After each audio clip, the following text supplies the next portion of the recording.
వైకుంఠమి మళ్ళీ సంప్రదాయమే సౌందర్యంగా సాగుతున్న పెళ్లి ఇది తెలుగు వారి పెళ్లి.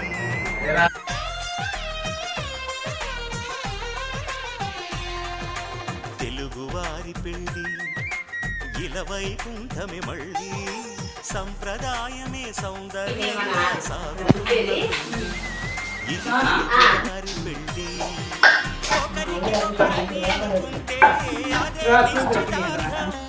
ఆ నిర్ణయానికి తలవంచడమే పెళ్లి అంతరార్థం.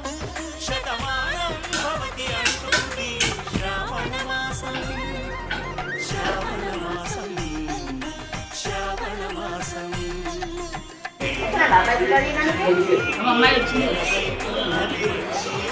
సంప్రదాయ